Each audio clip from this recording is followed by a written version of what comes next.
face on, throw it up. Let's go. John Casey courtside, we'll get to him in a moment. The fourth place Jack Jumpers up against the Jack Jumpers just continue to find ways to keep themselves in finals calculations, and the 36ers have done a good job to put themselves in finals calculations after their start to the season. Starting lineup two. Here's Doyle, top of the key. Rebound by Kai Sotto. It's going to be a great matchup tonight with Kai Sotto. Two bigs who can protect them. Up and in and create pressure, and you know, if you get beaten, he's going to be back there blocking shots. So he's an athlete. He can get up and down the floor. He can play above the hoop, and it's been a great change for CJ and the team. 7 on the shot clock. Drimmick fires away and starts things off for the 36. Well, but a little quiet last game, but this one starts off nice and confident. Knocks down the triple. Big game from him tonight, I think. And the Jet can't score at the other end. As you can see, Creaky kind of hoping he'd come in with an eye patch on tonight. Kelly, nice little drop off for Magnay. Rashard Kelly is starting 10 on the season. Have just joined us, Melbourne United winners over the New Zealand Breakers, 77-65. They're going to give that 6 a bit of a challenge. It's exciting. We talked about it flying to finals. It's almost unheard of, and I know the odds are very, very slim, but stranger things have happened, and it'd be great tension for some teams, and hopefully, we can do our job and get a few more wins on the board. Kelly puts the Jack Jumpers in front, delivering. So they've started the game going back to him as well as the game. Nice to see Sam McDaniel back playing. Getting aggressive straight away. First game on 5 out of the 6 years. 1 year I was injured, but we wore this exact uniform all through my junior career. So when they first posted about to fight back hard, it fell just short. The Jet travels. Drimmick doubled up. Frank's trying to force his way in. Nice D from Magnay, went straight up. Sotto was in the keyway for 2. I think it's sometimes it's not always just the actual block shots. It's just the amount of shots that he changes on a daily basis. Every single time someone goes in the keyway, if Magnay's on that help side or he's the furthest guy away, you see guys that flow is a little bit higher. It's a little on the ground, just being the second off the floor and trying to time those shots. 4th in the competition, blocks per game. Sotto forces that up. CJ Brute call in this venue. McDaniel. Short. Cleveland. Works together with Franks. There's such a great combination when they're up in one of the best transition teams in the competition. Jet has that one rattle out. Again, Cleveland, one into the other. Laura's table about to check in. Looks like he's had the fresh shave as well. Does. Aerodynamic. Might see him dunk out of him as Milton Doyle. That's a great take. He wins in big situations. He's the guy consistently that's stepping up and making plays. Johnson in, as is Ian Clark. Splash inside Ian Clark. It's slightly warm, isn't it? Sure is. It's a little warm. You've had a few seasons like that, Gibbo? Start the season. Plenty. Straight in. John, as you can see, Jackman Base straight in with a new State Bank Arena. Another bumper crowd in the house. Ball movement from Adelaide. Slick. Right, that impact is Jack McVeigh. Straight off the bat. Instant impact. CJ's seen enough. I have to pay it back that I have to play really well to start the team. So I think that's my job to boost the first couple of minutes for the game. So yeah, I'm always looking forward to start the game for this team. See if it works and hopefully get into the finals. Matt Kenyon also checking in. Nice pass. Franks finds Johnson. DNP coach's decision on Tuesday. We can go right back to find the last time that happened. It was very case courtside. And Jack, just further with the Kai Sotto Daniel Johnson scenario you were talking about. Daniel Johnson, despite the fact that he's just been blocked there, despite the fact remained the same at around 12 a game, his three-point shooting percentage is up, and he's also still getting to the free throw line. He's been to the free throw.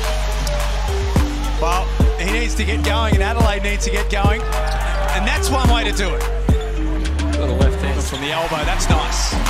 And a great story is Shawnee Mack, so it's stories like that to all the young, male and female hoopers back. Your time will come, and when the moment's called, step up, play with confidence, good things will happen. Donald swings to Jared Weeks. Shot the ball really well on Tuesday. Krislovic. Short. It's another opportunity. Final minute of the opening quarter at My State Bank Arena. Donald off balance, blocked by Hiram. So able to contest and block that shot.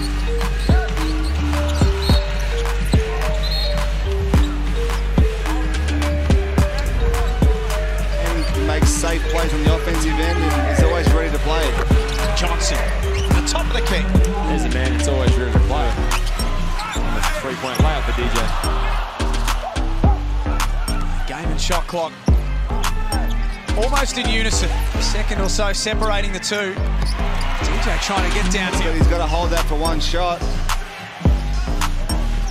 Does Tassie get a chance to go into the quarter-time break with a handy lead? McDonald swings to McVeigh. Stepping back on one leg. That was adventurous. He travels a little bit off balance.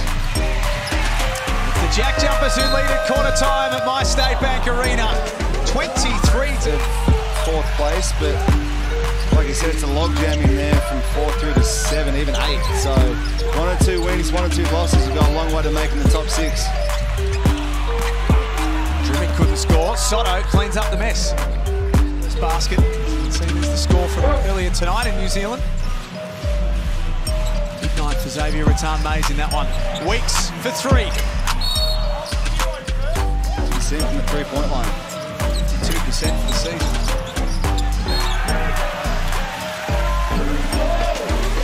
Bay off the inbound for 3. There's another one. Steindl gets in deep. Beautiful finish.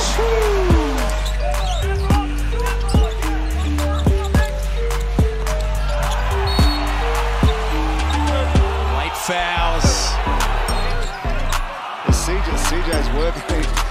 CJ will be more tired as a coach over there than he would be as a player the way Season because they've been over in America, so they were jet lagged and they just looked a little flat. In round 11, Adelaide winners in that one, 93 to 82.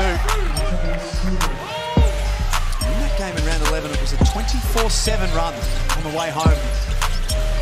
Helped the 36ers to the victory.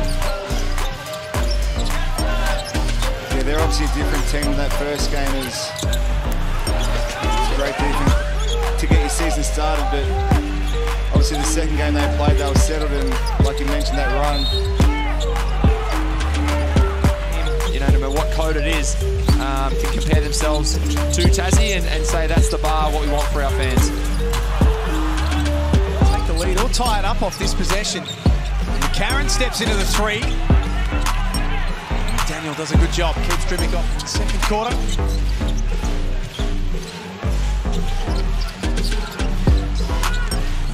Guarded by Cleveland. Forces his way in. He's so good at that move. A little bit of old man strength and timing. He does a great job of it. Frank's at the other end. Off to the leading scorer. He's got a clear mismatch with Jack McVeigh guarding him, so Adelaide need to do a better job to make him a focal point down that other end. Jack McVeigh, these two just at the moment in Jack McVeigh. But you need Milton Doyle to come to the party. He's been absolutely harassed around the court. I think Adelaide's doing a great job of that. 3 field goal attempts so far for Milton per game. Takes matters into his own hands. Well, it's not who starts a game, who finishes a game that matters. So look at guys like Barry Brown in New Zealand. He doesn't start games. He's now due to injury, but you keep that pressure on. It comes from the players sometimes, and it gets a little chippy. Not getting any calls on those ones, but if the coach is out there working for you, sometimes you just got to get on court, shut up, and go and make some play. The give and go for the finish. Doyle spins on Cleveland. Foul. Doesn't get it to go. It's now before half-time. Johnson found the open man underneath, and Sunday Dedge did the rest. No dribbles from Clark just there, and just finds CJ on the short roll, and he's got 45, or he's got the short corner guy who's just rolling to the rim, and Sunday have had all sorts of issues with turnovers this season. They're second last in that stat. Hiram Harris drags in the offensive rebound. You watch him and the family are going to go to every Hungry Jack's and grab a free cheeseburger from every single one on the island. Find someone that looks at you the way that that kid's going to look at the burger. He'll be driving back up the coast to Wynyard to grab his cheeseburgers. It's made his year. Sunday Ditch, that's a big bucket. Sunday DJ, haven't been playing a lot of minutes, so it's big for him to come in, knock that down, and give CJ some confidence to play him, because he's too good to sit on the bench and not get minutes. Yeah, only 14 minutes, Gibbo, on Sunday, which was averaging 20-odd across the season. Sean McDonald, Ian Clark and some of these other guys, there's only limited time on the floor, and Sunday's unfortunately been one of those guys that's missed out. McVeigh for McDonald in the corner.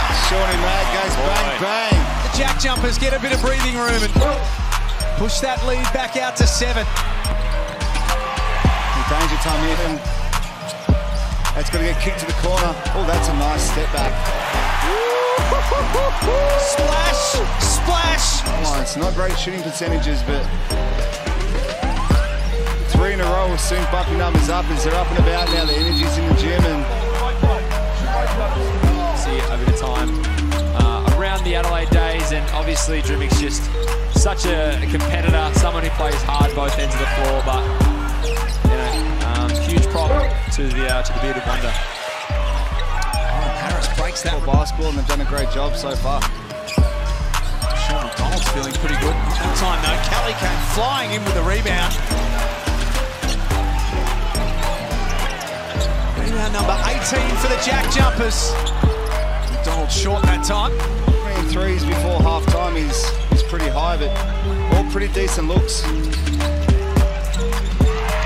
Ditch had his pass, but Milton Doyle, catch and shoot. That doesn't stick either. They are letting it fly. 3-point line to Adelaide's 4 of 9, so that's what's keeping Adelaide in the game, just some misses by Tassie.